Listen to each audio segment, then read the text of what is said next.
Hello, and welcome to another episode of Mitten Backstage. Today, I am joined by Brooklyn Kohl. I've known about Brooklyn Kohl on and off for the last couple years through mutual friends, and I had the privilege of playing with her on a gig to start off 2021. She is a passionate singer, songwriter, arranger, and I know she is a great addition to the West Michigan crew. She currently lives in Brooklyn, but she has roots in Michigan. If you enjoyed the conversations that we had today and you want to support podcasts like these that I do, you can head on over to patreon.com/Dr. Snedeker. There, you can contribute at different tier levels to get early access to finished podcasts in audio and video formats, exclusive merch, behind-the-scenes live streams, and the ability to hire my services as an instructor, consultant, or recording artist. So thanks again for tuning in.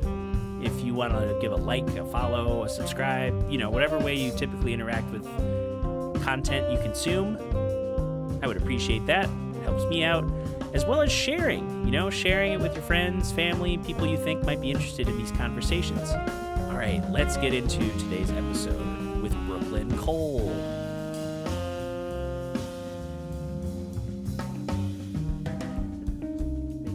we live now? This is exciting. I didn't even. Yeah, about to be live. I just had to go live. I need to post it to patrons, though. Got it. You're very savvy at all of these things. I've got to say, you've learned a lot, I'm sure, in the past couple months, but. Yeah, a lot in the last couple months, and just for fun, trying out some of these, these systems and platforms, and Yeah. just Absolutely.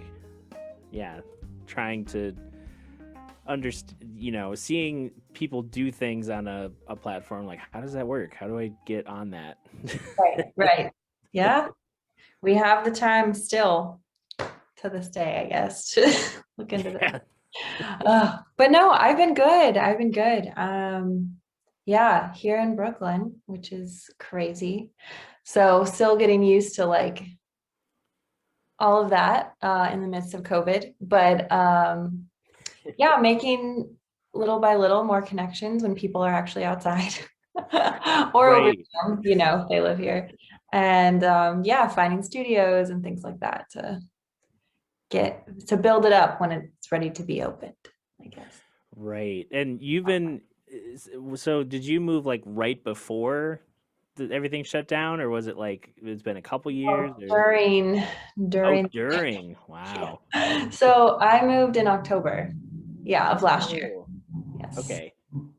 Yeah, I was planning on moving this spring, and then the pandemic kind of accelerated that. I was like, why not now? Yeah. I have nothing else to do but just, pick up my whole life and move to a new place. Everything's new. Yeah. I am someone that has a 9-to-5 alongside of music, and I even got a new job there. So everything changed in the past year. Yeah. But it's been good. It's been cool. I'm learning a ton. That is obviously everyone's saying that, but it's giving me the time and exploration of what I need to grow in. Yep. Personally, in music, in every category. So Yeah, I feel like if you came out of 2020 and you didn't have at least one moment where you're like, I learned something this year, whether it's about yourself or a new skill or a piece of a new skill, everyone had to learn. Exactly. Yeah. And so I think for me, it's been more on the personal side, but also picking up this guy, if you can see her. That's definitely a skill that I'm trying to learn more and more each day. So keeping busy in that way too, for sure. The little I want to learn a language. So I'll take little routines in my day or week to have those skills too. Yeah, it's keeping me busy for sure. That's good. Yeah, it's being as busy as you can be without everything just like exploding and Yeah. the craziness. Exactly. Yeah. What helps you keep focused? Because I know you're doing a ton lately. I feel like every day that we, get to speak, it's like this project. So, yeah, what's helping you stay focused and all of it?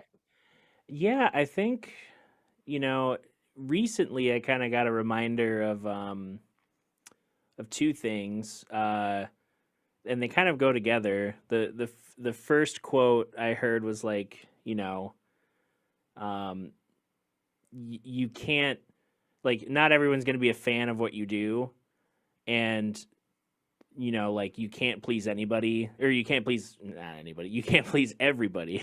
Right. You Right. can't please anybody. But uh, like the idea that, because I've always been that kind of people pleaser type, eager to want to work with people, eager to want to, collaborate in some fashion, eager Yeah. and, like being all too willing to just give away my time and energy. And a lot of that, I think it was a mix of like, you know, like I like being around, working environments with people on fun projects. Part of it also, I would say, came from, growing up in church and having that sort of youth empowerment. Like, it's like, Mhm. hey, like you should mentor, you should be a servant leader, you should do worship band, you should do that. And as an impressionable kid who's like, adults want to give me things to do. What?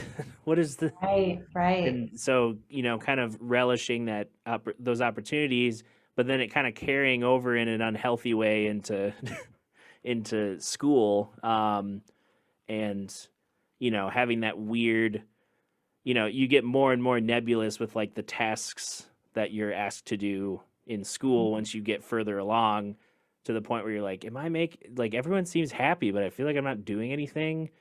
It's like, I don't know. Mhm. Should Yeah. I do more? Should I be staying up late? Like what? So I'm at the point now, you know, a couple months into Patreon. Well, I guess this would be going into month 4, I guess, Wow. of Patreon, and seeing what I'm able to do, what control I have over my schedule again. Mhm. Some of it's still fluid, but it's less about like somebody else is setting a task, I'm showing up to do a thing with that person, and it's taking up my time, taking up more of my time than necessary. A lot of the work I've been doing that's collaborative, I can chunk out in my own schedule rather than having to spend all day with some artist or project, which I'm sure will happen again. But I'm I'm liking the the fluidity in the schedule. And I think Mhm. the motivator is like, if I just, I'm finally creating more things that are, for me, but also for other. It's in tandem, like, oh, podcasting, trying to have this studio to work on fun stuff, hobbies, uh, Yeah. you know, just seeing what it's like when you don't have any overarching like people telling you like you should do this and this and this and go Mm. here and do that, Mhm. because that's how I ended up with, like, one semester I was accompanying like 15 people and it was just like Wow. a nightmare of like scheduling. And Oh it's man. like, oh, I have 6 senior recitals and 3 junior recitals and like 2 competitions, and it's just like, Much. nope. Yeah. Yeah. No, but I totally relate. Like even from like what you were saying, school and in church, like it's great to have mentors or people that you look up to like empower you. Yeah. But it happened even for me as an adult, and I was like, okay, it's like that guilt a little bit of like, oh, I'm not doing enough, or I have to do everything that was asked of me, or voluntold of me, as I'd like to say. Voluntold. So voluntold. So yeah, I feel you, and I feel like this year it's been a cool like implementing boundaries without that being too like I don't know, psychoanalytic or whatever. But Right. yeah, like really having like, no, I think I want to use today for like my space and creativity and all these things. And I can do those things, you know, if someone else asks me or whatever, eventually, maybe, or maybe I won't. And then someone else can take that on. So I feel you though, of like having your own space and fluidity to do those things. And then, yeah, I don't know, still obviously have that focus of there's going to be certain dates you have to hit, but it's nice to have that your own space, your own time, I guess. Right. Yeah. And and I was talking with I don't know if you've met Lauren Johnson yet. She's a I don't think singer. so. I don't think so. Um she I don't know if anyone's shown you that the Chain video, the one that Third Coast Yes. did. Yeah, Yes. she was a part of that. Um and she's a uh kind of in a I think in a baritone range or like a low alto range with her voice. It's really interesting. It like just that's her comfort range because of Very it, cool. normally you expect like, oh, it's the stratosphere singing for. Right. No, I love a woman with like a deeper voice. Yes. Yeah, it's like Man, I need to it's listen a to you. cool color. Yeah. Yeah, definitely. But she, we were just talking about, you know, uh, what what things we're trying to do this month, and she's going on a solo trip where she just got a cabin and she's got nothing planned, and she's gonna probably do some version of like being outdoors, doing a Hmm. couple fun things, and then relaxing. And I'm like, oh, that sounds so Right? like just a No solo plan. trip like that sounds really great. Yes. I've also feel like this past year you have to like sit with yourself a lot and like the whole identity thing. But truly, like I've been learning to like be okay with that person, maybe. And Mhm. so to have like a cabin by myself, I would never have thought like that's enjoyable. Like I want to be with my friends. I want to like invite artists out and let's write and stuff, which is still I would love to. Right. But now looking at that kind of opportunity that she gets to have, I'm like, ooh, that sounds incredible. Yeah. Like, no plans, out by myself, nature. Yes. Yeah. Just Great. like Yeah. I think of the trips that Earth Radio went on last year. Those were super fun, and we already have our next one planned for May, and Nice. Yeah. that's going to be a lot of fun. A lot of I think we're staying in the same area that we were last year too. So we'll up in Marquette, so we'll have a lot of cool, very casual, like, oh, we'll park. It's walkable. Nature's not that far away to do stuff there. A lot of different beaches.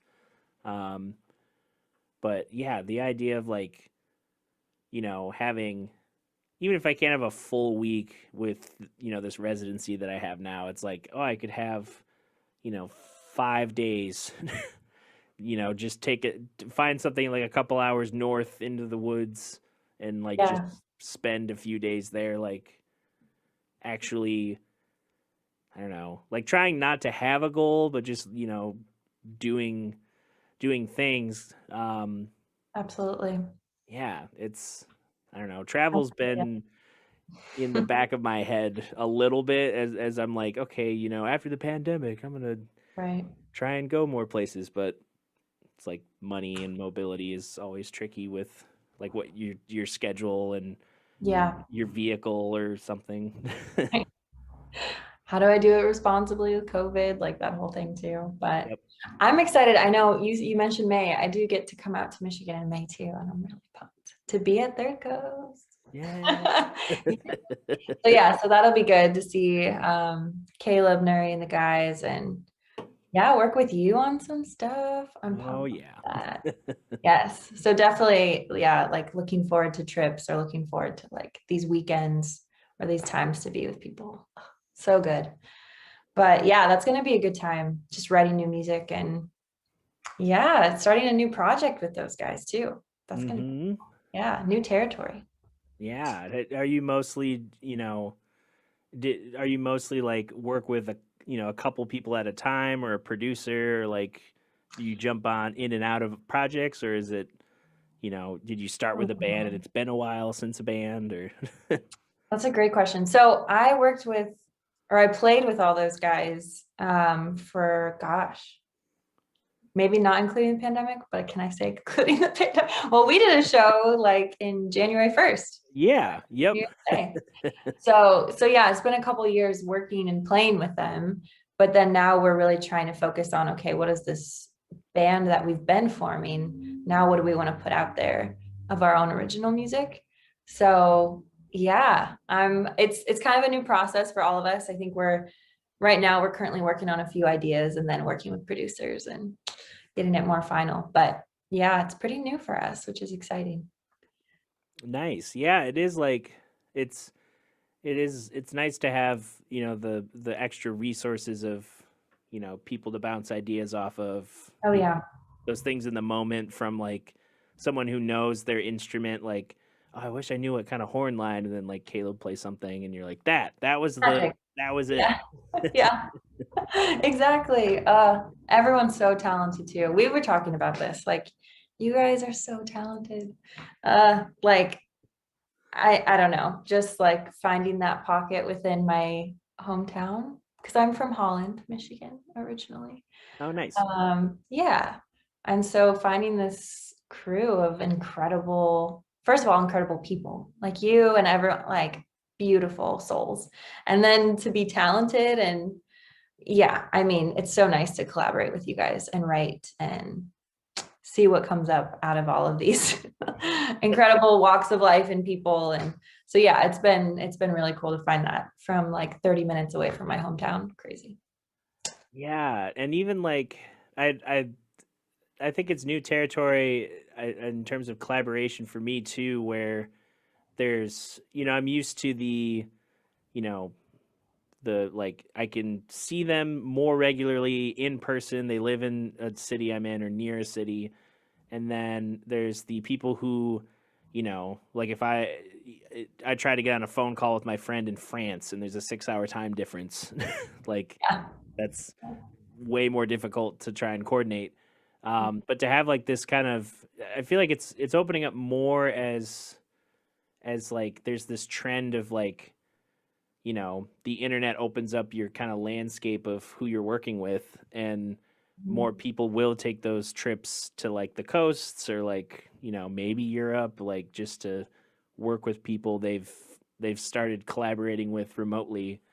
So I like the I don't know, the difference in how that feels with like, oh yeah, there we have time together and then we can Mhm. apart, time back together, like it, Yeah, flow type thing. totally. And I felt safer to move during a pandemic, being a musician, knowing that the past couple of months while I was still in Salt Lake City, all of the writing sessions were still possible on Zoom or on, you don't get the same feel in the room. There's another like level of greatness when you're in the studio, whether it's like until 4 a.m. or not, but still like the majority of the work that I was creating was still over Zoom and, phone call and whatever. So that's been nice that even with my transition out to the East Coast, like you said, like now I'm getting to just explore more of this side, but still keep incredible connection with GR or LA, Salt Lake City, whatever the case. It's so much more mobile now. And I think we knew that, like it's always been like this. We have the technology to do it, but now Great. it's just, yeah, I don't know, more accessible or more willing to. People are more willing to, I think. So Yeah, it's and I think it speaks to the fact that I feel like a lot of folks, that I've talked to who moved back to Michigan from, coastal cities, who they might have, some of them might have had the idea in their head like, all right, in 5 years I'm going to move back home, like readjust and then figure out the next move, whether it's somewhere in the state or, moving to another music city. And then some people were kind of forced into that with the pandemic. Um, it's been interesting hearing their thought process of like, once everything was kind of closed off, and they realized they were working with people remotely.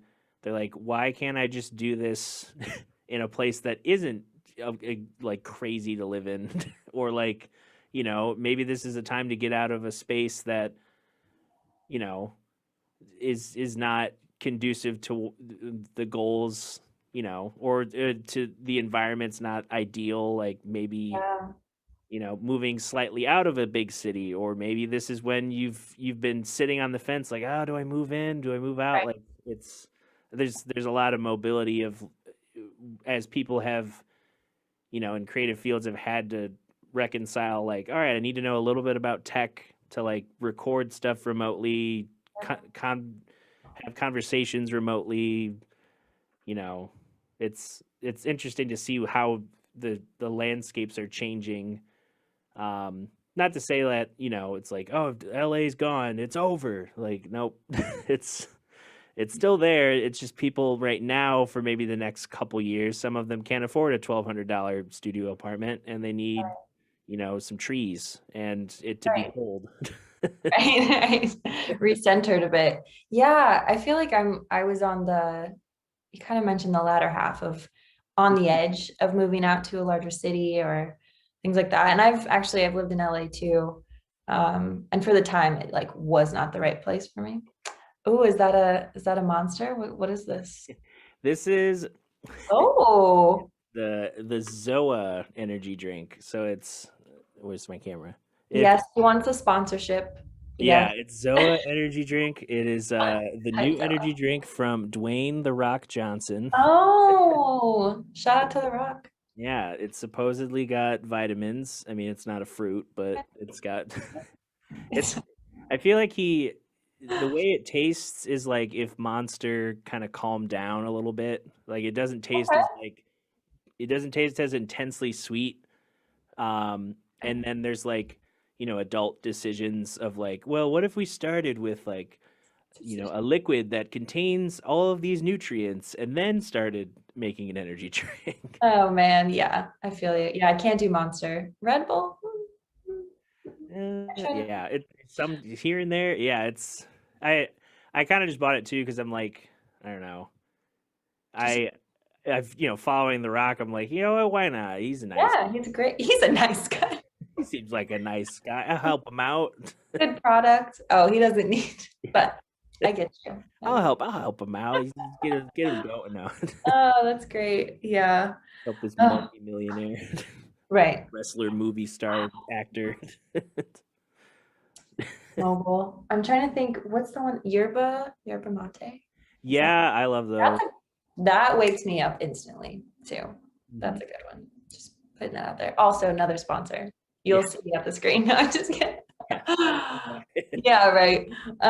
No, but anyway, yeah, I was definitely on the edge of that. And I think Salt Lake was such a great community. It still is, like, for artists, especially if you're getting started or if you've been in the game for a while. But yeah, I was like teetering on this idea of, do I have the guts or do I have the whatever the case may be, to really hustle and like work on my craft and then work on just getting out there more. So I was more on that latter half, but now I still like, I want the best of both worlds. So I get what you're saying. Like, I do now miss the nature so much. Salt Lake was so much nature. And yeah, just being around family, and my family currently lives in South Bend. So it's like, again, Midwest. I'm used to Oh that. yeah, I have an aunt and uncle who live in or Okay. wait, no, I don't know if it's in South Bend. They might be South Haven. Oh, There's I used to work, fun fact, my first job was a blueberry farm in South Haven, Michigan. Oh wow. I know. I'm man, I see, it's like I miss that too. I can go back to that any day. But Yeah. um but yeah, so I think, yeah, we're all thinking and reformulating, like, what do we really want and what environment do we want it in? So we'll see. I have no idea how long we'll all be in our certain areas. If I'll just here for a year or longer. Yeah. Right. Taking it a day at a time, to be honest, sometimes. Yeah. Yeah, it's hard to do I remember knowing I wanted to do music since like high school, because by then I had, I'd been studying my instrument since I was 8. So I had really, all my formative young years, impressionable middle school years, high school, or yeah, being in high school, it's like there's a lot of my identity and a lot of what I was like doing was involved music. Yeah. And,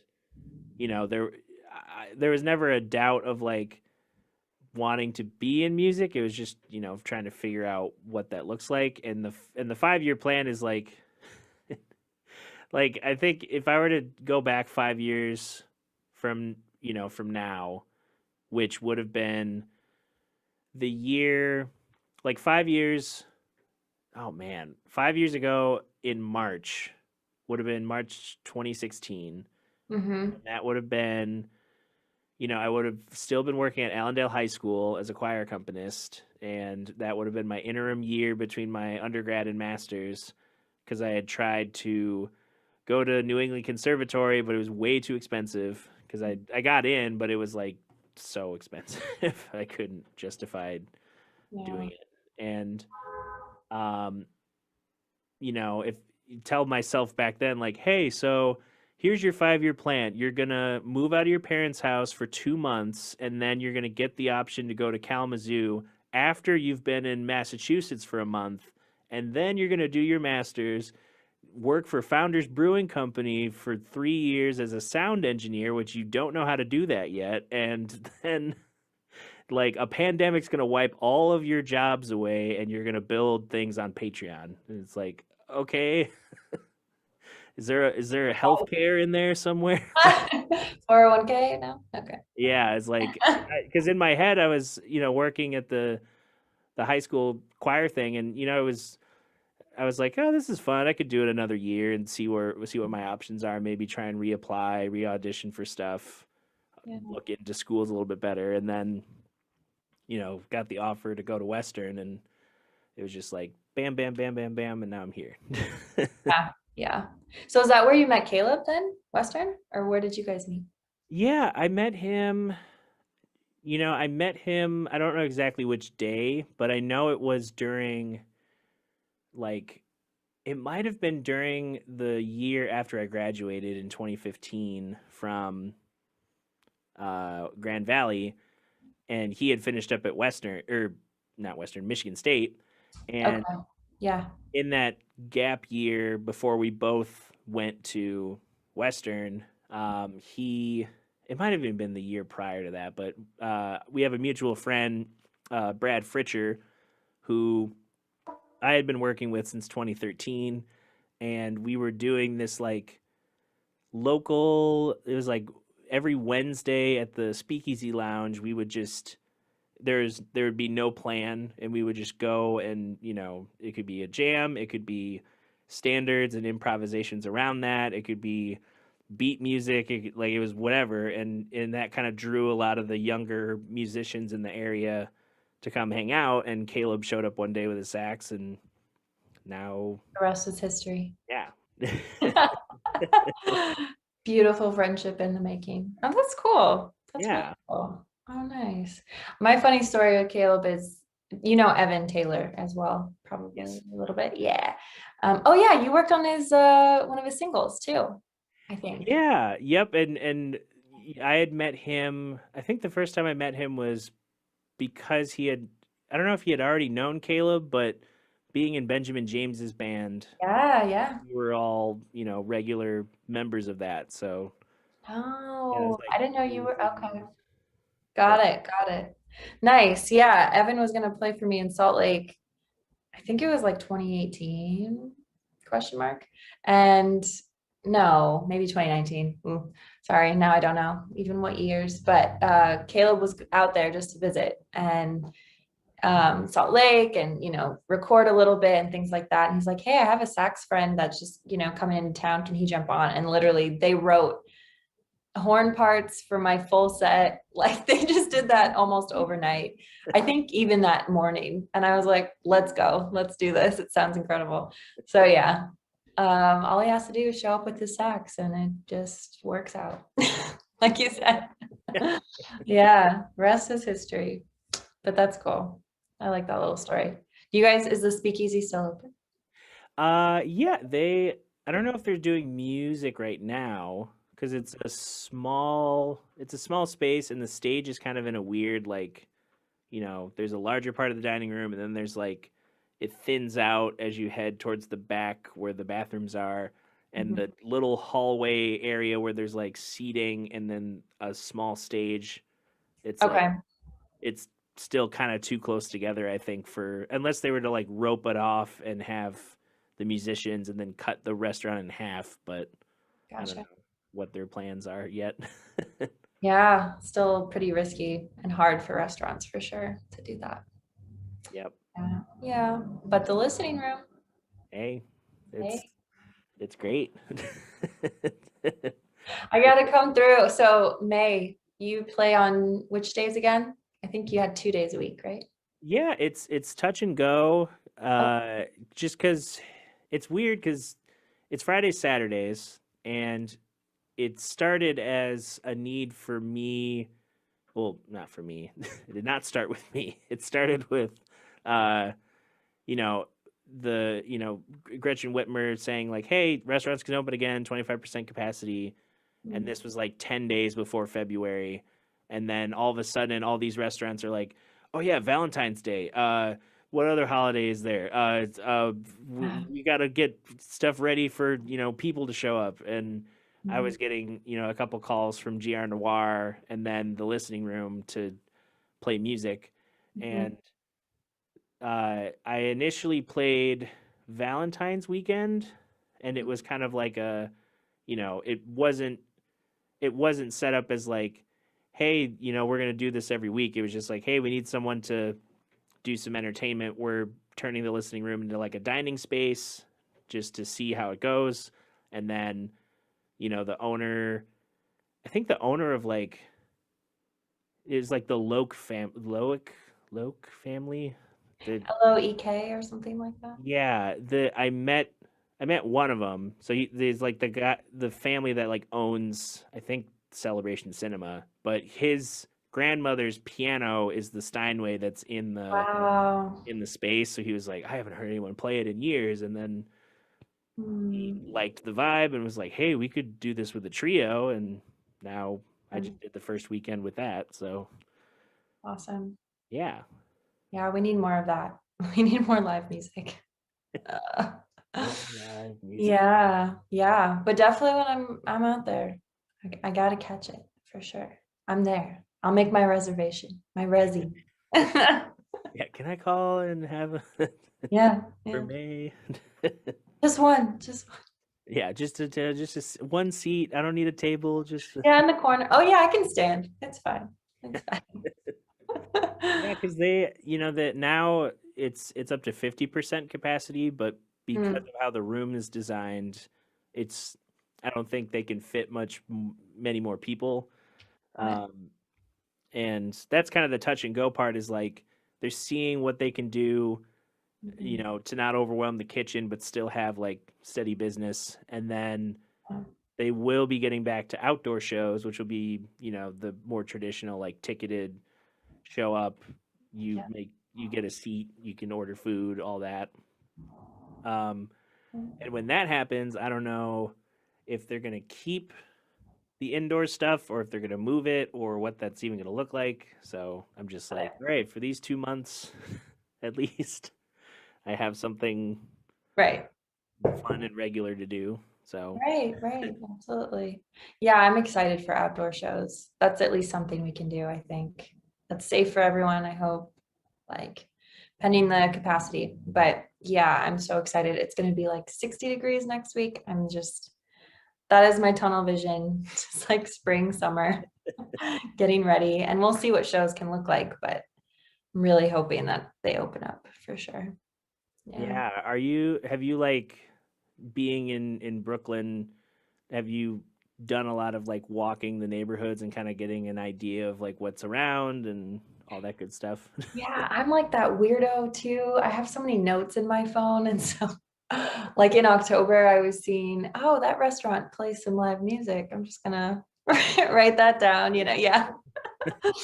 on the corner of. Yeah, but it's been really cool just to like you said, like walk in the neighborhoods and yeah, see the little just the differences too, like different cultures and the different not only boroughs but neighborhoods within. Really, really cool. So yeah, I'm writing some places down, calling some places up too. Yeah, and for the most part too, New York is still pretty. They just open indoor dining, so I think it's just like a slower process for us, which Right. makes sense. But yeah, I'm doing as I feel like as much as I can. And then I'm trying to push myself to do a little bit more than that, even just to like, make sure I'm focused. It's hard when you don't really have something tangible to work towards. So Right. I'm just trying to like kind of in what you were saying to stay focused, have my own time, but really like have like a set list of what I need to get done for the week and just punch it out almost. Yeah. And Yeah. it's I wish I could go back to 2019 me, who was like way more organized. Same. Yeah. and, Yeah. and like like I was able to do like, I had a pretty routine like use of the what are they called? The put uh it's like it's a timer system. And I can't remember the name of the it's not portamento, that's a music term, I think. Oh, Um but like you have like an hour to set aside for something or yeah, it's like you take these like it's like a timer that's, it's I set it for 25 minutes and then it goes 25 minutes and then I get a 5-minute break, 25 minutes, get a, like yes.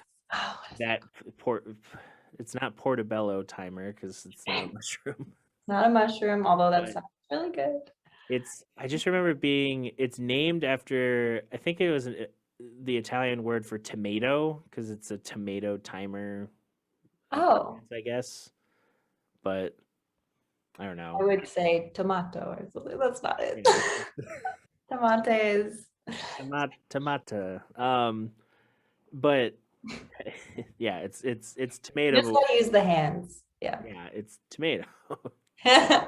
Um, but the uh, having that system, for half a year that helped me get a lot of the bookings for Earth Radio that year, and it Yeah. helped me, see an hour as like, oh, I have plenty of time to do that because I can really focus in these chunks rather than, say like, oh, I have 4 hours and, and half of an hour is spent on Instagram, 15 minutes is spent on Right. YouTube.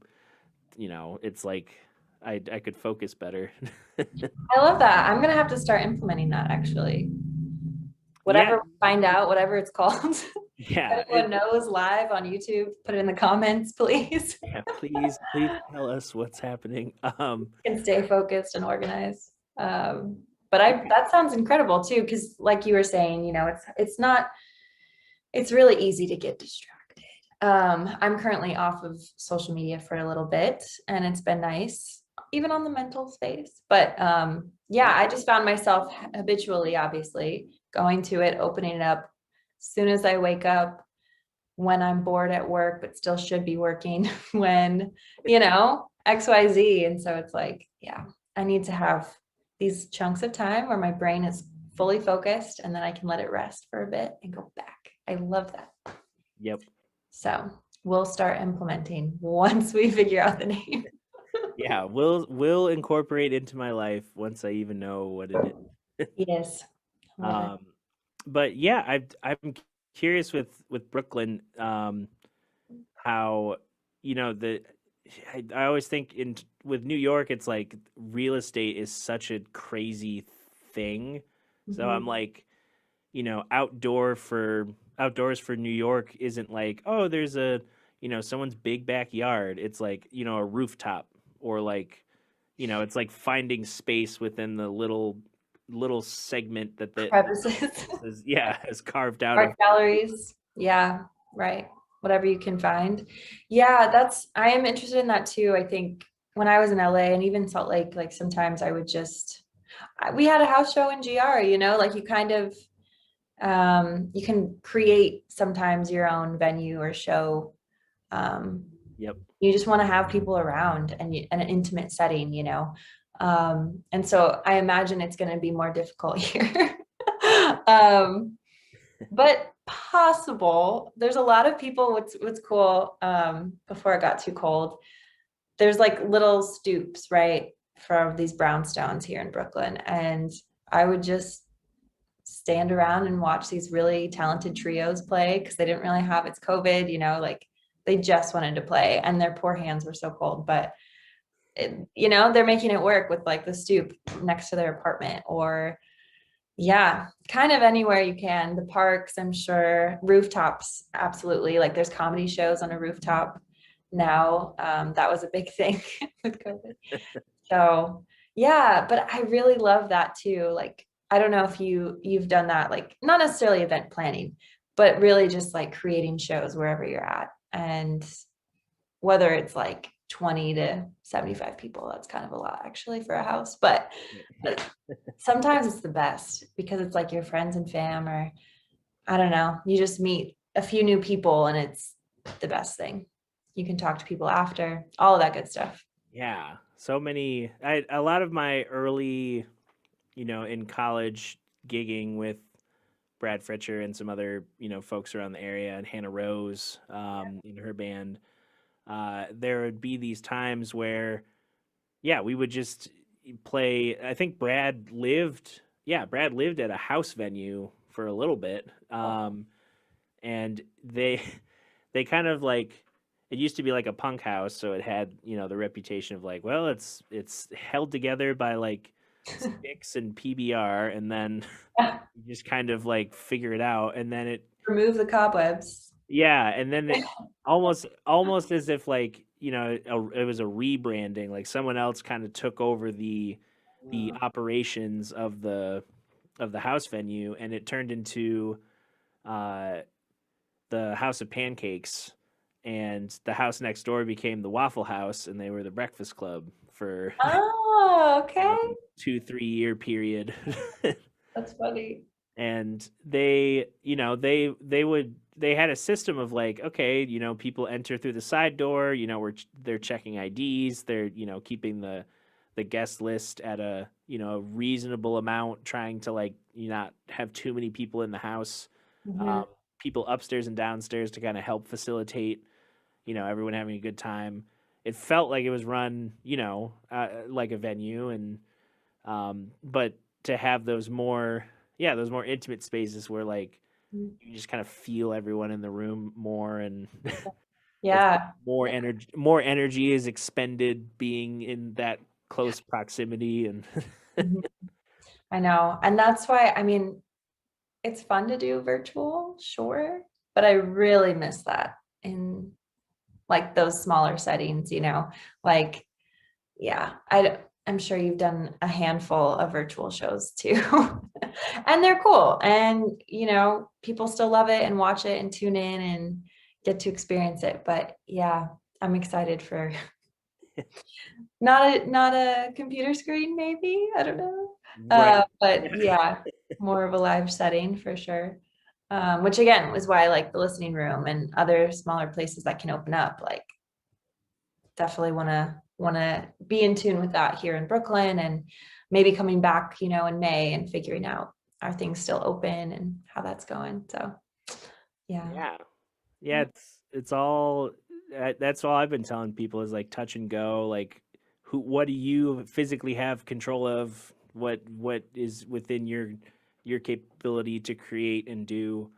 Um, and I guess it goes back to like you can't please everybody. Like, I'm gonna do a live stream, or I've been doing live streams on Sundays just for an hour, playing whatever I want, and some people are gonna be like, oh, I don't want to hear jazz, and other people are like, oh, all you do is just make up stuff all that time. It's like, okay, then come come see another thing, or like, do you want to support the thing that's more written out? Like, I'm Mhm. just doing things. And Yeah. because even with the listening listening room shows, I filmed a podcast, my solo podcast earlier today, and I was talking about the interesting phenomenon of like it kind of carried over from last week's topic of like the audience archetypes that exist in a Hmm. space.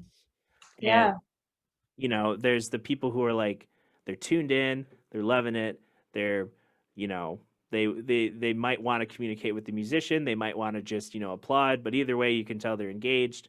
Mhm. There's the people who are like there's like the couple different versions of like disinterested where it's not on purpose, it's just that they're comfortable in the environment, and then there's the willfully ignorant of what the room is like, and they're affecting more than just Right. the people on stage. They're just you know blissfully ignorant to the fact they're That there's live music or something yeah, happening. yeah, or like Drink in yeah, here. a few too many drinks and they start being a little destructive, not Yeah. necessarily physically, but just like it's like, oh, now it's all about you because you're the loudest thing in the room. Yeah. Yeah. And it was interesting having like I've some people were giving very helpful you know suggestions, which like, hey, you should see if you can get a mic so you can do a little bit of back and forth with the audience. It's like, okay, yeah, I'll get a mic. And then other people, it's not enough that they're allowed in a space that they can have food and drink with a party. They don't have to be necessarily masked at the table, just when they're moving around. So very simple, like hey, respect these things. And then you know they have live entertainment, which they haven't had in months. Yeah. And there someone still comes over like, hey, everything's great, but can I request a song that I had someone request? They wanted Elton John, and it was like while I was in the middle of a song. And I was like, okay, I don't really know any Elton John, but I'll see what I got. And then as they're walking away, they're a little tipsy. They're like, I hear he's got this great new song called Piano Man, and I'm like, that's not Elton John. Like, what do I play? First of all. Yeah, first of all, do you want me to play Elton John or do you want me to play Piano Man? Second of all, no. Oh, in the middle of the song, I was gonna ask you, and not necessarily a heckler, like that's definitely with comedy, but Yeah. yeah, have you had what's like maybe your quote unquote worst experience with that? Or is it mostly just that? Because for me personally, like I can connect to that. Like it's more of just people are kind of, they don't get that there's something happening. And I'm trying to connect with people and they're just Yep. like zoned in and they want what they want. And they're tipsy. It's almost Yeah. always that. Yep. Well, and it's like, if you want to go into the broader, like what is our culture's relationship to music? Like the music's become so, it as much as it's personable, it's also like so available in so many different spaces. And Yeah. Yeah. it's like before you had to, it's like, oh, I heard this band on the radio. I heard one song and I'm obsessed with this one song and I'm waiting to hear it on the radio because I don't have any way to record it. And then, maybe your local record shop has a record Right. and it's like, oh, that was the record with the song on it. Okay, cool. I got the record. And then like, oh, they're coming to my town. I found out because it was on the radio, or I found out because there was a poster. It's like, okay, now I've seen them live, and it's like, there's a whole mystique to an Mhm. artist kind of being untouchable, and like, where are they? Who are these people? Who made these beautiful sounds? And I'm sure there was hecklers back then too, but there's this like, it took a little bit more work to get to the music you like. And now it's like, you could get all of their whole discography on Spotify. You can watch, a show that's, certain artists just have like, here's my life, the show. And then, you could find out every little detail by Googling, like, oh, this is like, Right. he started when he was 16 and now he's doing this and now he's doing that. And Mhm. it's like, as much as, it's cool for people who really like, to think of it like baseball cards, almost like baseball card stats, to Yeah. have like artists be in there like, well, yeah, he toured with this guy, and you get to be that guy with the knowledge at the party. But when you just go to a venue, the like you wouldn't do the same. You would think like if you go to someone's house and they're like hosting you, you might try to keep the requests at you know reasonable or realistic to what's happening in the environment. But when you go out, to a restaurant where, you know, aside from maybe the parking not being ideal, you get some kind of choice of table, choice of food, choice of drink, choice of, all these choices, and then they think that extends to all of the square footage of the room, and Yeah. it's, I don't tend to get upset. I just aside from this long description of Right. thinking We're about not this, upset like, at all. yeah, I'm fine. It's it's just funny to see like how people, and again, it speaks, you can't please everyone. Like it there's so many people have so many, like I heard this bro dude outside of the Bob downtown in Grand Rapids, like this, it's multiple restaurants, it's got a music venue, it's got a nightclub on top. Like it's pretty much you could just stay in that building all night and find something different to do. Yeah. And I heard someone saying like, it's like there's no live music here. That like, what am I supposed to do? Like there's nothing to do. And I'm like, just cause like what? Cause Beyonce's not here? Like what? What do you think live That's like entertainment? Van Andel, which is like catty corner then, More of that. Yeah, yeah. I think it's what you were speaking to. It's this instant gratification with now music and entertainment in general. And everything is out there. Like when you're talking to, I'm almost wondering if there's this, I think people are more accepting maybe of the actual artist because they're vlogging or they're communicating with Instagram and social media. But like you were saying, the mystery behind the artist, and that like you're more excited and grateful to experience something new from this band that you heard on the radio or this vinyl that you've had to listen to all in its entirety, not just picking out certain songs, that like that mystery is gone. And so it's not, I don't, it's not bad. I mean, we Right. live in this age now, we can't go back. But, is there, how can we like start to re-implement like, or how do we, this is totally my marketing talk, I'm so sorry, but kind of like that love and that mystery of, and just experience. Like sometimes I do this too, and I don't know if you can relate, but if I do see a new artist, like I kind of put them in a box on Mhm. Instagram. Like if I see, oh, great soul, she can do runs, she can do that, and vocally, like I'm just Right. kind of putting them in a box. Whereas like if I just met this person live at a bar and they were just, singing either with a band or it was like for 3 hours doing covers, they could surprise me and do whatever they wanted. And I don't know, that element's kind of disappearing.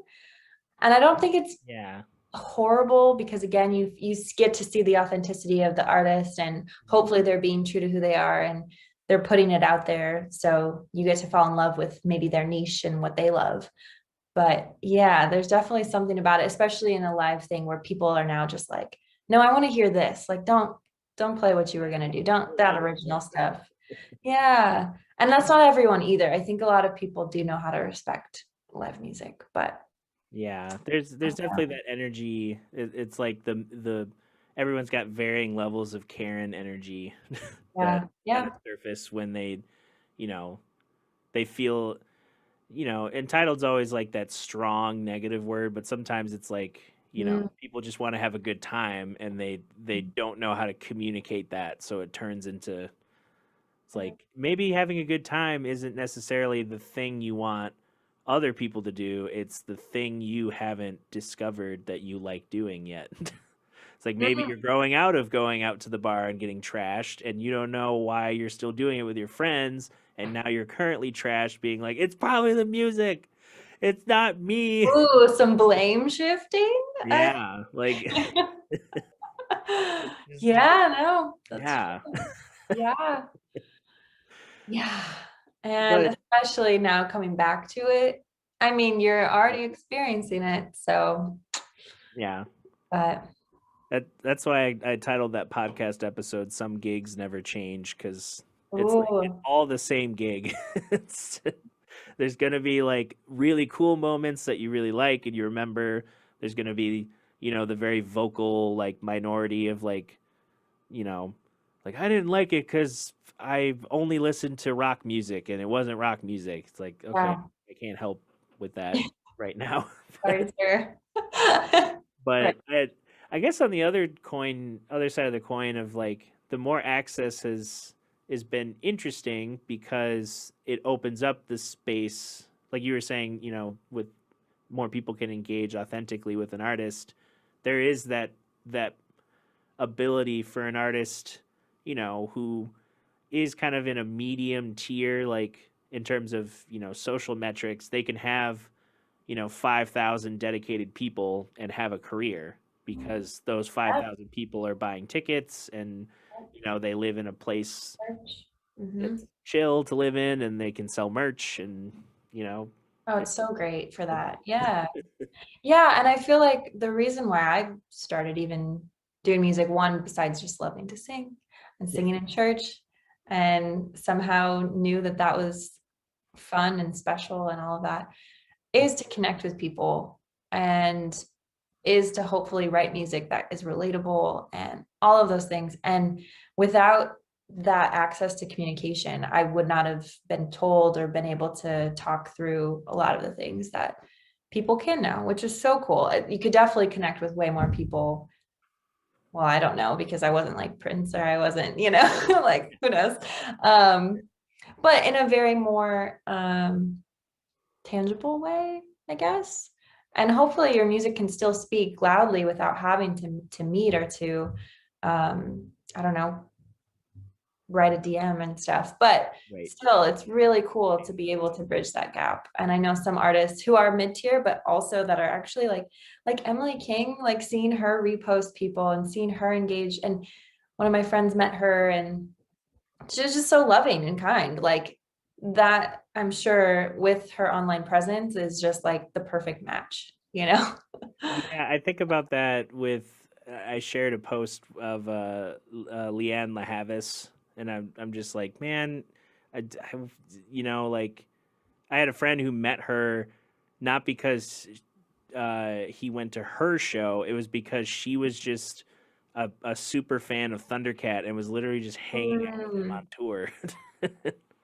And I'm like, it's like seeing her in the crowd, be like, "You're here too? Like, Like, you're so good." And what do oh, you? she's so good. Yeah, her Yeah. her Weird Fishes cover was like, I didn't even know it was a cut because I'm Radiohead illiterate. Like I only know certain Radiohead songs, but Yeah. um, yeah. And so like that song came out, and I was like, wow, this is a cool song. Like, what is it? And then I showed it to the Earth Radio bandmates, and Justin's a big Radiohead fan, and he was like, oh, this is Radiohead, and I was like, whoa, I never would have even thought about it because Yeah. it was so much her version of it. Yeah, I can't say like better things about her artistry and her, I don't know, her playing guitar too. Like I remember watching her probably in 2014, 13 for a while ago. Like Yeah. her, do you remember that video of her just playing her electric guitar walking down the streets in France? Like, Oh yeah. Yep. oh, just like the most pure and beautiful.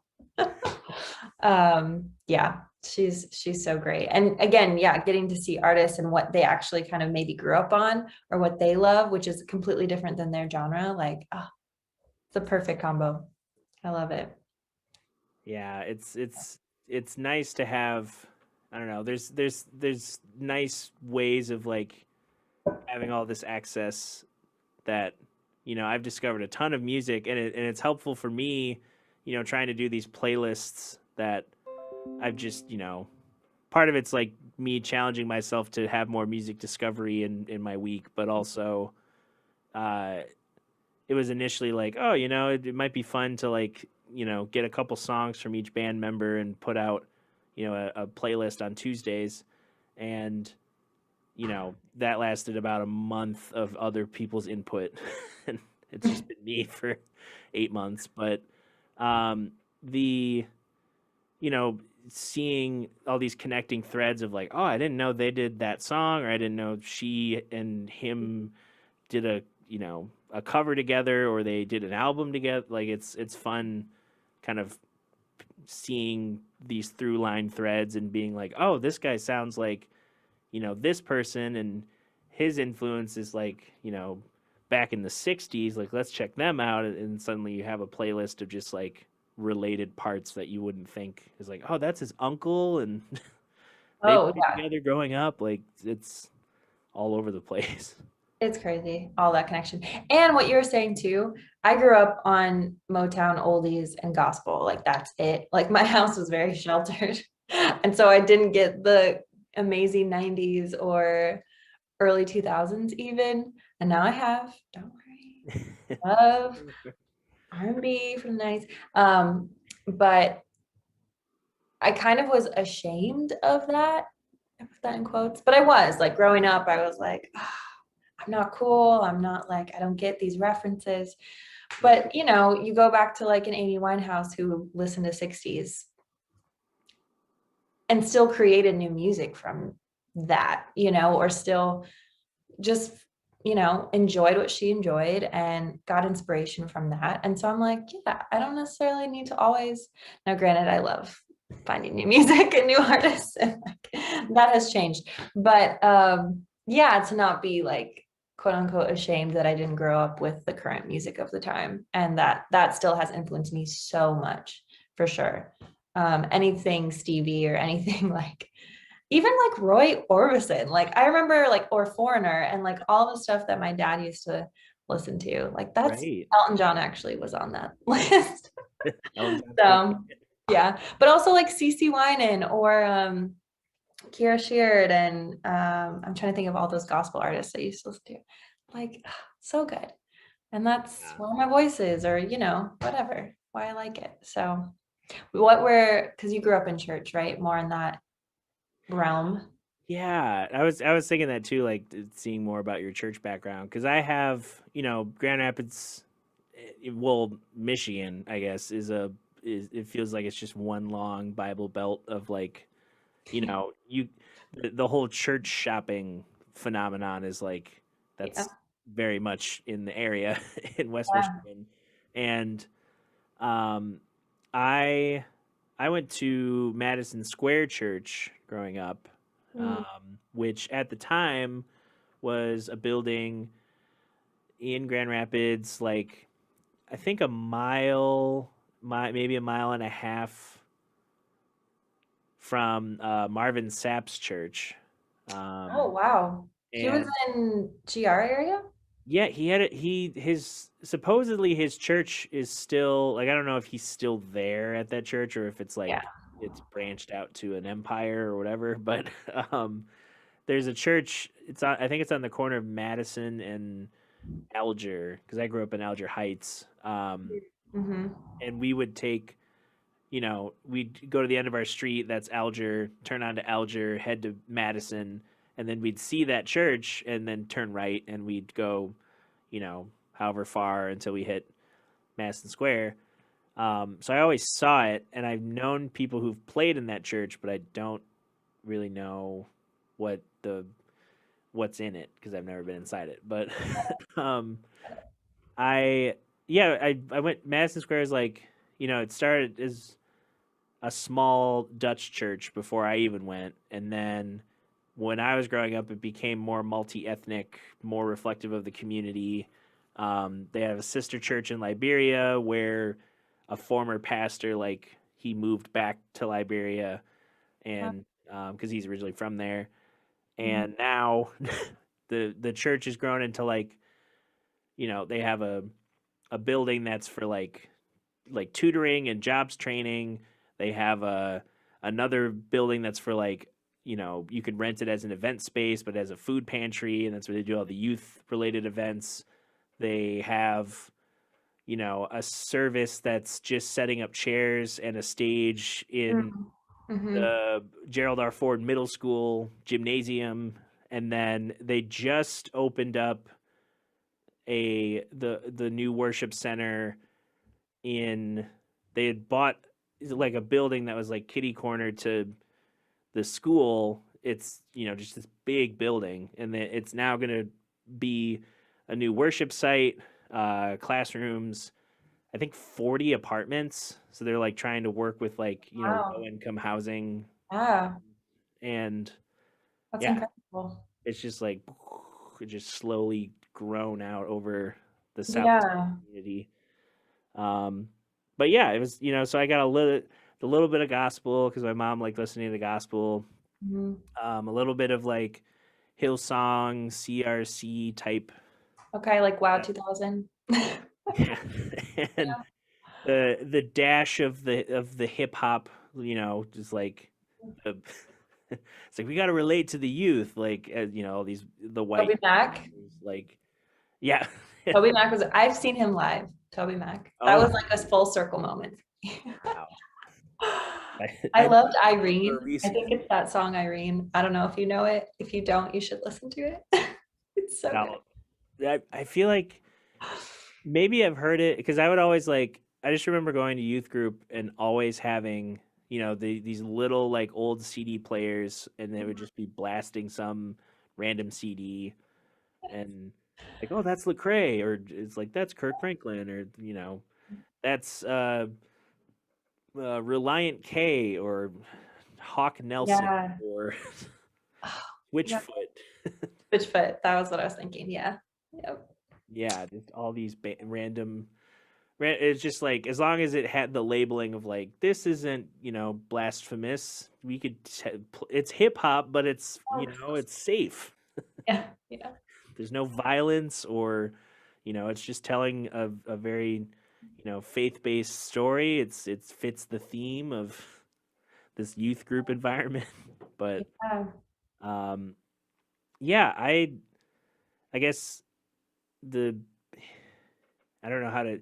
It's weird to try and summarize the church experience because I, grew up going to Madison Square. Did some of the first worship things I did was like children's church. I was in the worship band, so I was like a seventh grader doing worship music for like all the elementary kids. Whoa. So like 13. Yeah, just like yeah, and Yeah. um, and then How they do it. Start them off young. yeah, I was started off definitely young because it was like, daycare, Sunday school, children's church worship band, youth group with like youth conference bands that I would be a part of, Okay. with like Maurice Townsend and the Edge Urban Ministries, which has produced, I don't know, some uh, what is his name? Brandon Clahassey.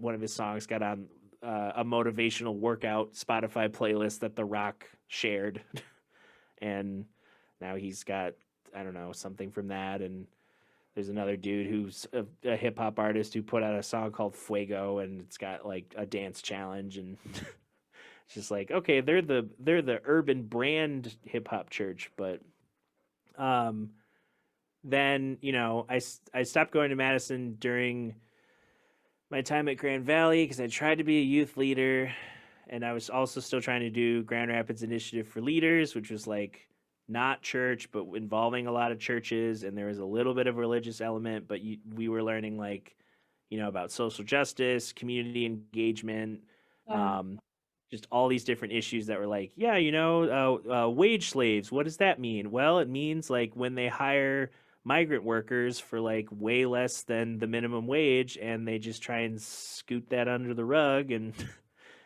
have labor for cents on the dollar, Yeah. and so a mixed bag of like music, multi-ethnic, learning about the Grand Rapids community, Mhm.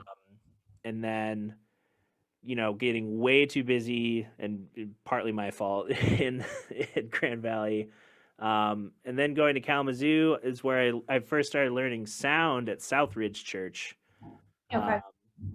so I had done, some on and off work for like, a Lutheran church, Catholic church, non-denominational church, other Lutheran church, just like here and there. And Mhm. then Southridge is where I committed like 2 years while I was at while I was at Western, and yeah, I haven't had a church job since then, and that was like 2018, summer of 2018.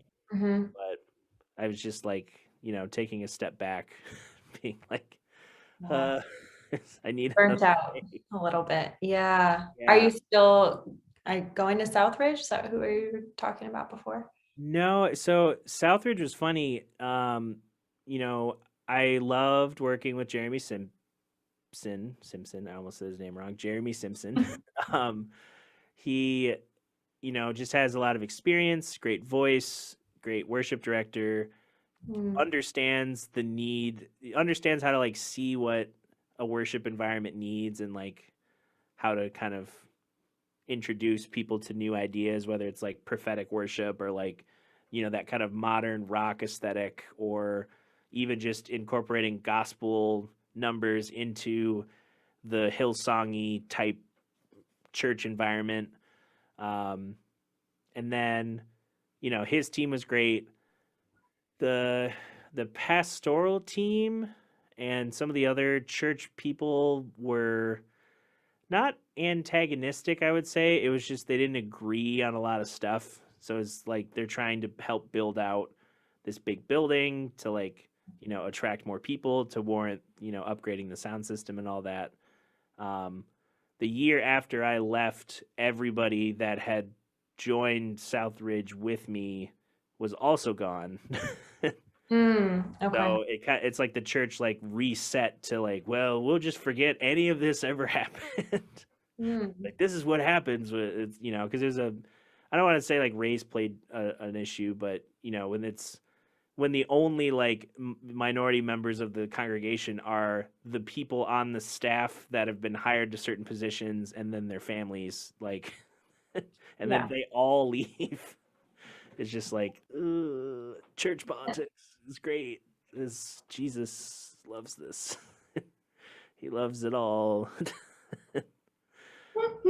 But yeah, so that's kind of my, you know, long summary of church. I don't know. You being in Holland, I'm sure there's like Oh, there's so many churches. so many. Yeah. Yeah. Yeah. But my background was a little um different because so I was born in South Bend actually, and then I moved in early middle school, like sixth grade. I moved up to Holland, so like what I remember, I guess. And um meanwhile, so I grew up in more of a Pentecostal apostolic church, Hmm. and that's obviously, I guess, the gospel influence there. Yeah. um but yeah, so it was in, I think it was like Buchanan. Even there were times where we would meet. A lot of the times too, like I even went to revivals in Chicago, like Whoa. that kind of movement. I was, Yeah. as a kid, being taken, right? Because my parents were involved, and um, safely taken, Yeah. but Not still, kidnapped. yeah. But and then I mean, that totally opened my eyes too, because I mean, you have a lot of churches on the organ, or yeah, their praise teams, their dance teams, like everything in between that. And some were small, some were mega churches kind of feel. um so that was a whole new perspective. Meanwhile, I'm just like kind of sitting, like, yeah, with the church that I went with, and Yeah. with the youth group I went with, or whatever. And so I actually, I didn't get involved in worship until 16. So we left that Pentecostal church, and I went to a Baptist church, and I can't even, Emmanuel, sorry, that's in Holland. And yeah, was able to actually like be a part of the worship team and sing. My parents even, they were up there. Doing And it. so yeah, so I finally started to sing and not necessarily perform, but really try and worship and, use the gifts as we all do. Yep. Yeah, at like 16 and leading songs. And then I think after that, when I went to college in Chicago, I went to New Life Covenant. So again, different region, not necessarily Michigan. Right. That was Pastor Hannah's church. I don't know if you've heard of him, and like he was in like one of Todd Delaney's albums, and kind of more of like a cultural phenomenon at this point than Okay. anything. Still a leader, sorry, New York at its finest. I need to get this up now. Right, mute. Yeah. Um, but yeah, and then recently, like obviously I'm not doing worship now, but I was all the way up to COVID and being on the worship team there. So that's always been a huge part for sure. But also knowing kind of there's so many different complexities with that. I had to learn a lot about what the truth meant for me personally, what my relationship with God and Jesus looked like. And Yep. along that path, I think serving still really helped. I loved the outward focus versus it's just about me, or outward too, outside of church. Like, let's help those outside. And what you were talking about with, I'm so sorry, now I forget the name of that church, but Oh, Madison Square. Madison Square. Yeah, yeah. And yes, like everything, I just wanted to snap at everything because to help the community you're in is one of the points. Like that's a huge point. Yeah. If not the most important, that we saw with Jesus and everything. So yeah, I feel like the complexity too of being more outward focused, but not being burnt out Yep. and not doing it for a performance aspect, but still doing it in excellence and making sure that the right people are on that stage to welcome people and to, like be able to lead in that connection. So yeah, I take it as like a really great responsibility, I would say. Yeah. Um, but also a place that was like, I don't know, free for creativity and to really share those gifts because you're trying to worship at the same time too. It's not like you're just doing it for people. You're like, I want to sing to the creator. So Right.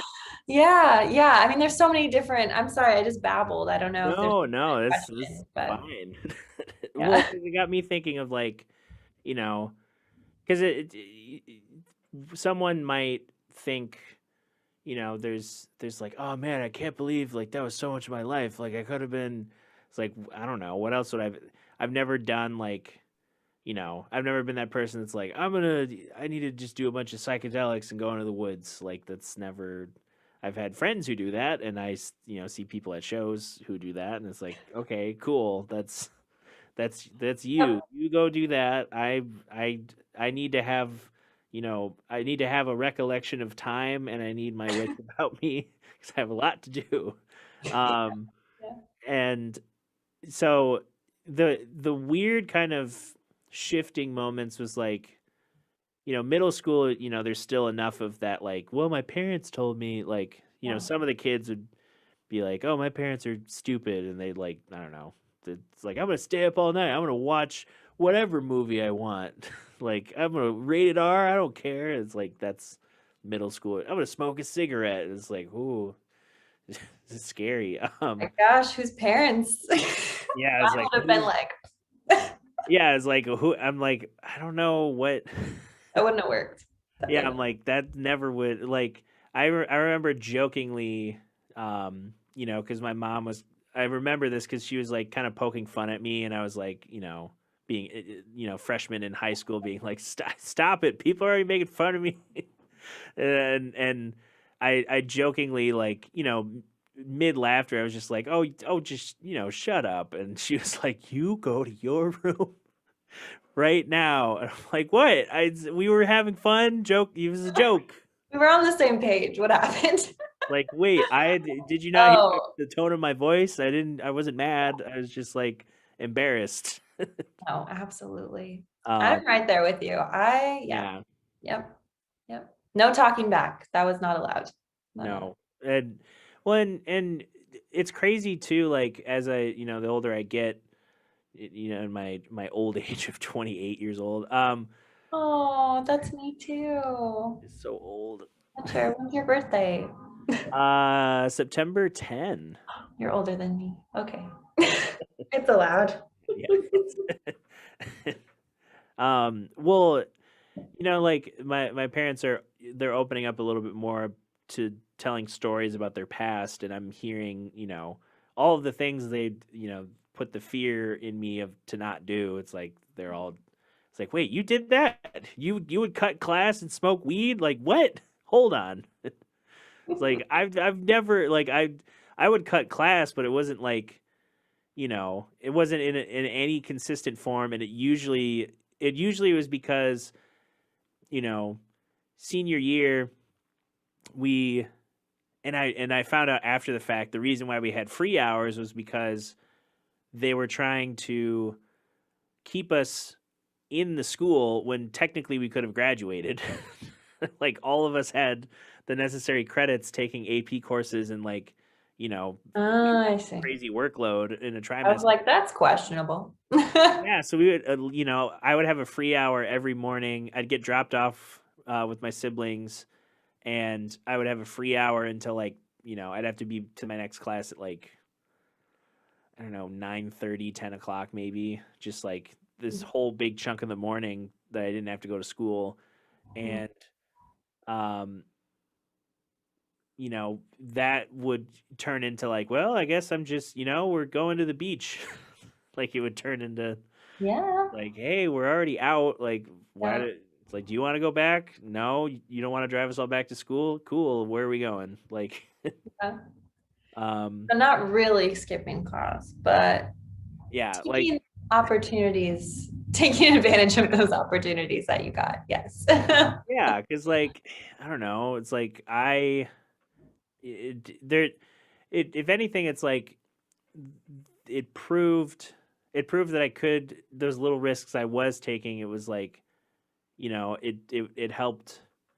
It helped, with my social life. It helped with, new experiences that I've, if I had been like, no, I gotta stay in school, is like, Yeah. you know, that's there's a point where you're like, what else is there?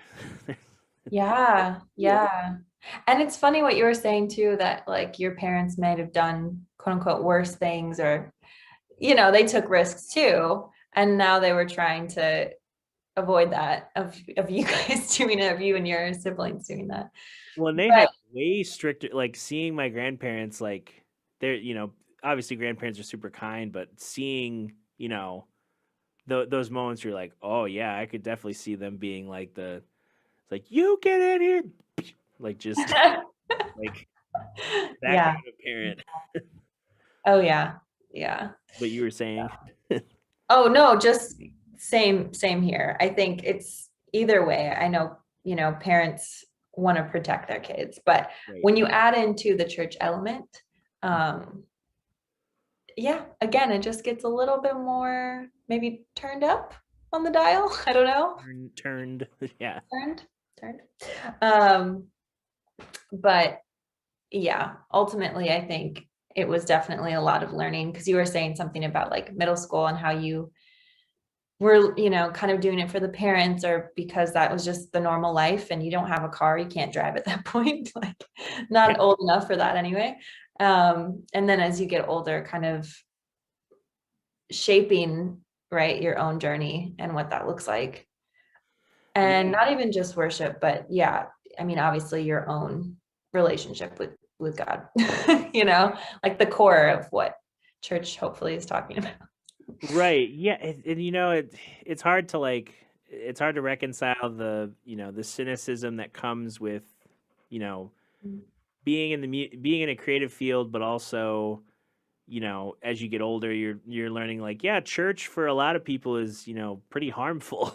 It's like there's a Mhm. lot of like Religion, yeah. Yeah. predatory, like people who are just like, like I think of, I don't know, like Kenneth Copeland, like that kind of dude who just he looks like he's just this kind of like, like at any moment he could just spit, hot sulfur and you're just like, ugh. But he, he'll trying to justify things like, oh, I'm gonna have an oil field on my house property, but my house is also on church property, so I'm just gonna, you know, mine this place for oil to make a ton of money, and it's not gonna be taxed, and I'm Right. not gonna use it on the congregation. I'm just gonna use it to buy a plane, but I'm still gonna ask my congregation to tithe so I can get another plane. It's like where is it? The Jesus, this hypocrisy. isn't in the Bible. Where's Oof, it's the exact opposite, exactly. And it's really hard. I mean, I also want to ask, like, because so you're still faithful and you still like, I'm just curious. Okay. So with that, like, and with being in a band and you're with people that might not be, or you're around people, obviously, to just be performing in front of any sort of audience, right? um, it is sometimes difficult to one show that the Bible does not say that. Right. But to understand that, yeah, that's hypocrisy, that's bad. I don't agree with that. Obviously, everything that you are feeling right now, friend or stranger, I get it. Yeah. Like, absolutely. Um, but it, to me, to be a quote unquote light, right? Right. Whilst we're in the everyday moments and music and all of that, like, how has that been for you? Yeah, just playing with so many different bands and doing so many different things in Southwest Michigan. And sorry to add on top of that, Eh, is it not so hard because of the bubble that Michigan is in, if that makes sense? Like Southwest Michigan. Yeah, it's again, it all comes back to people pleasing. I've learned to, at first it would start as like, okay, what are the right, what are the key phrases, key words that help, like, as a young kid who doesn't really understand a lot of the world and just wants to be able to communicate with different people because I'm a fan of, trying to work with people on fun stuff and doing things. It started with that of being like, what do I need to know? How do I communicate in certain spaces? You know, the separation to even as small as Grand Rapids is, the separation between like a church community and the the non church people, like a secular community, seeing the differences and similarities. I remember in high school going to Grand Rapids City High School. It's a very, my graduating class was 88. It was a very close knit. 72. Oh, really? Those small high schools. Woo! Every single person. Right. Yes. Yes. But to have, I I would have these, these moments where I'm like, it's like the people, it's you start to see like the blurring of like, different communities. Like you see the toxicity that sometimes comes with shutting off the rest of the world Yeah. in whatever circle you're in, and then you see, you know, the the approach of like, oh, I'm starting to meet people that don't, share these same beliefs and things, but they don't, they're not seeking to harm me. They're not, destroying the environment around them. They're not Mhm. being, awful people. And at first it was like, okay, if I can befriend people and kind of show, that whole thing of discipleship, um, like that was going to be my angle. And it morphed into kind of like, because I went to Israel for like I think it was a 10 or 12-day trip during high school. Tell me And all the things. I'm so excited. and it it, it be the reality of going to, a place that it's like, oh, I'm in Bethlehem, I'm Birthplace. seeing the Sea of Galilee, I'm Mm. interacting with, places that Solomon was, historically like, oh, these were his stables, or like, oh, you know, this is Nazareth, or like this is the, all these mapped out things that you hope there's a hope that things are accurate, because so much of Israel is like a carving board of like, we hate the Palestinians, so they're over here, and there's a bunch of walls that snake all around the country where, like, beyond that wall, it's where Palestinians live, and then that gives them this nice little target for when the military decides to bomb them. And you go to Bethlehem and there's a checkpoint. It's like, why is there a checkpoint? Well, this is Palestinian territory, and we just got to make sure that you're not here to, bring weapons or like bring a bomb into the area or whatever. And then you get into Bethlehem and you're like, most of this city's like destroyed. That's not good. And then you see like, examples of the different religions interacting, like, oh, this is a big center for all these different faiths, and they're all somehow coexisting, but there's also people who are very hateful towards like a other group. And it's also next to like, oh, this is Jerusalem, like the oldest city, like, wow, like look at how like this wall has been here for hundreds of years, and like, wow, look at the culture and of it all. And you're trying to take it all in, while there's one guy knows the history of the land and is the tour guide, and then the other person is the pastor who took people from the area on the trip, and he can speak to some of the biblical references. And you might go to like I remember we went to an Acropolis that was another evidence of like, oh, the Romans, yeah, they colonized a bunch of the shoreline, so there's this whole other culture that tried to impose their systems. And to get to the Acropolis, there was there's this path that kind of snakes through these hills, and on either side of this fence, it's just like, hey, we don't know where they are, but there's still leftover like landmines from this conflict that happened in the 60s. And they might be active, and don't go over the fence. So it's like, it's this weird thing where you're, the more that I learn, the more that it's hard for me to not I could still talk about faith and still talk about religion and still talk about these conversations, but it's so much more of a complex issue than me being a kid and being like, oh, if I just sing the songs, if I just show up, if I have Christian friends who can help influence me. Because some of the people that I went to youth group with, they've on the surface they're like, oh, they're great, they have a family, they still go to church, and then they're really hateful, bigoted people. And that's been like, I've seen way more accepting people who like, they've never touched the Bible, and then there's people who like, they justify all of their toxicity and hate by like the 5 verses they remember from childhood. Yes, or they were made to go to like confirmation or something. Yeah, because like just dragged to it.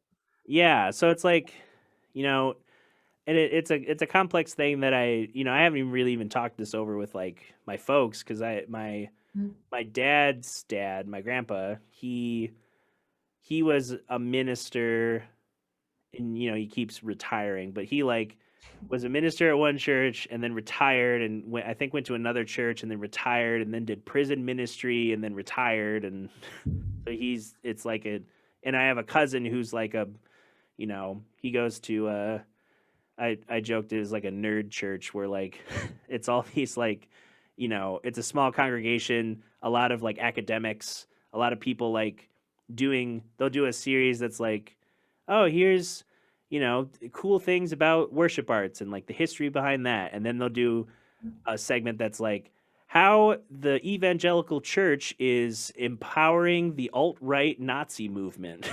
Like, it's like, cool, people are getting the harsh reality that these words are used in crazy ways. The symbolism is used in crazy ways. So I'm always like, the more I learn, the more I want to communicate and talk with people, the more I want to like, try, especially people, like that grew up in church. I want to be able to help reconcile the fact that like, you know, it's not as easy as like, you know, because some people think it's like, well, I'm gonna find this dude down on his luck, and he's gonna come to church, and by gosh, I'm gonna get him, and My he's gonna gosh. come to Christ, and then Yeah. that's it, I did it, I brought some, and it's like, there's so it's so much more nuanced because the world, you know, is complicated, and it's Right. not as, you know, you can go build a roof in Zambia, but that's not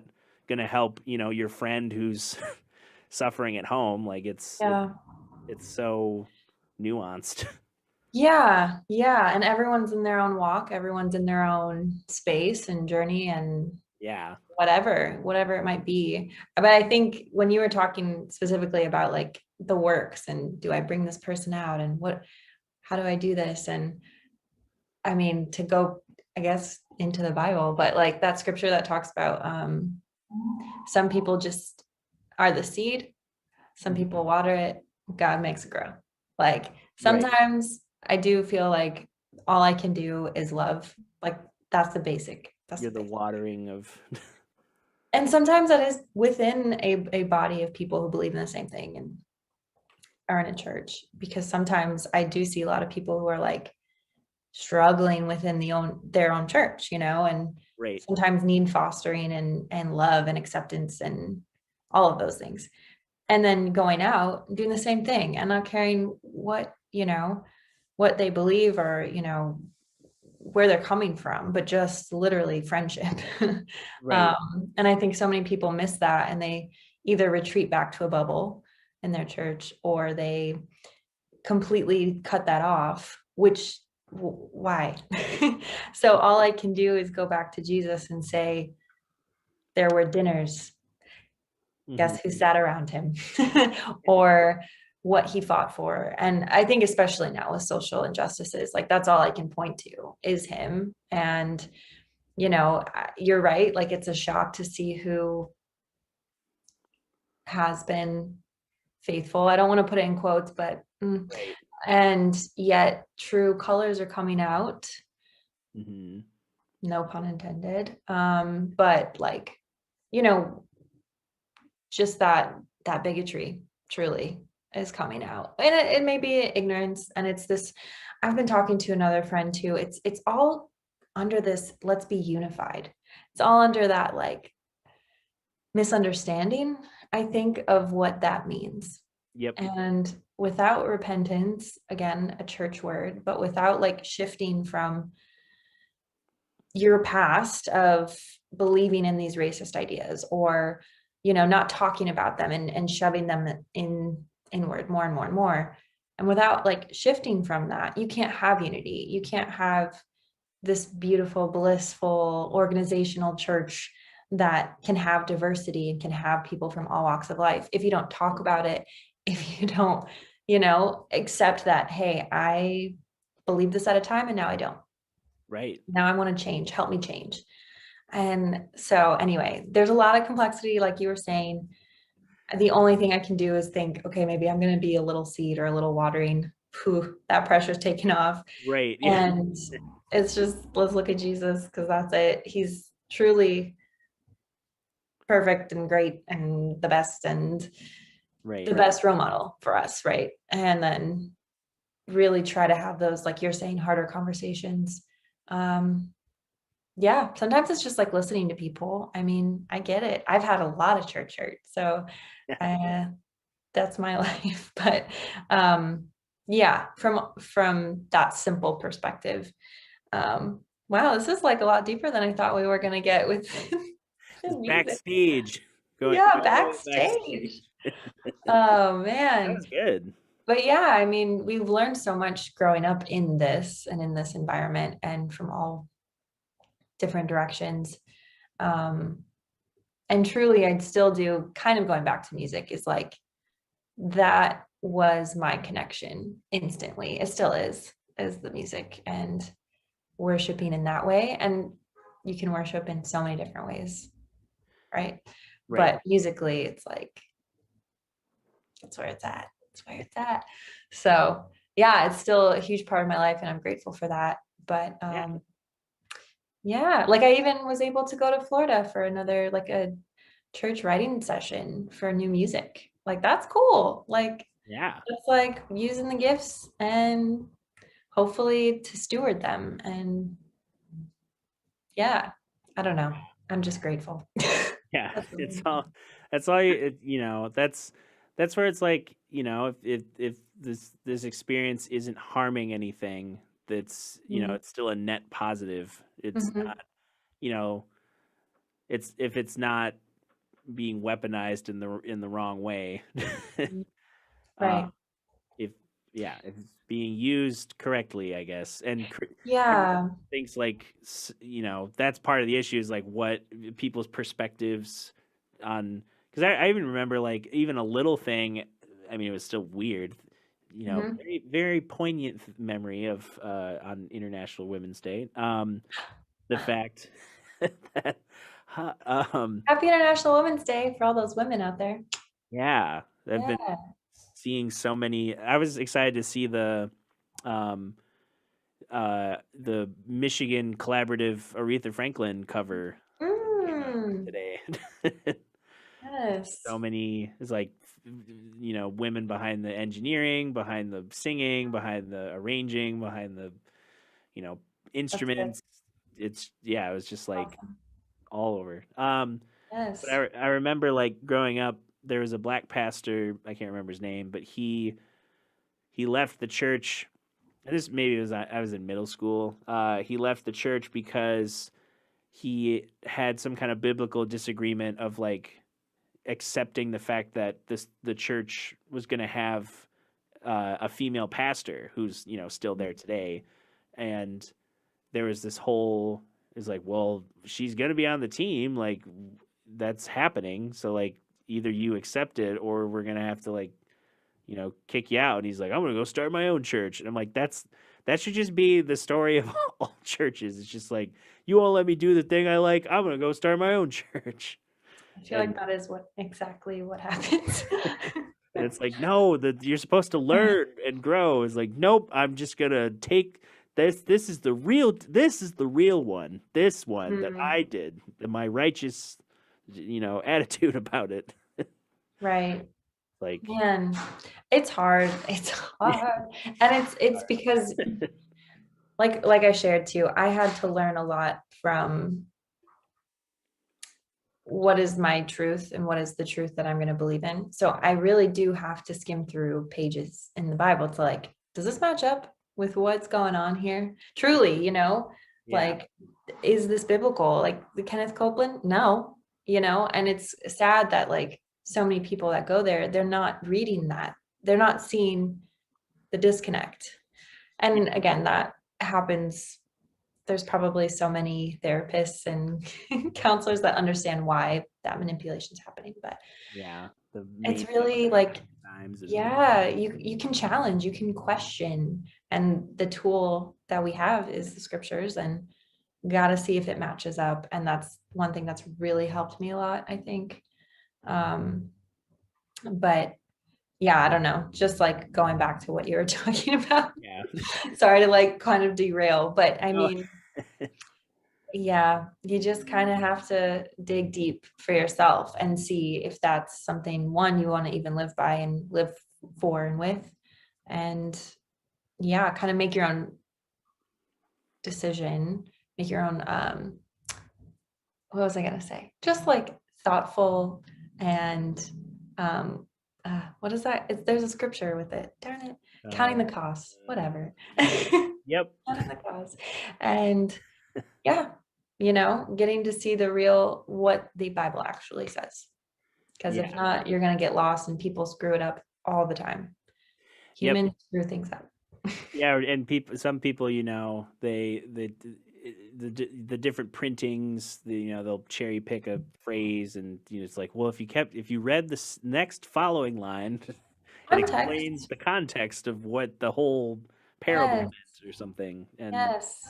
it's yeah, Yep. it I try to be. That's another thing too, is like I don't want to, as much as I love, because I love learning about stuff. I love history.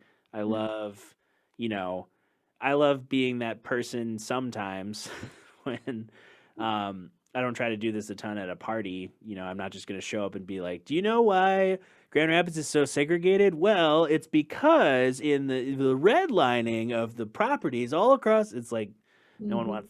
If some people might know it, but nobody's like, you know, it's like we're just at a party, like just Yeah, chill. calm down. Yeah, so it's like, you know, there's there's so many like I even think of like, you know, the whole thing of like you need to get someone an engagement ring and that being a marketing campaign that just stuck culturally forever. Oh, It's yeah, like, what?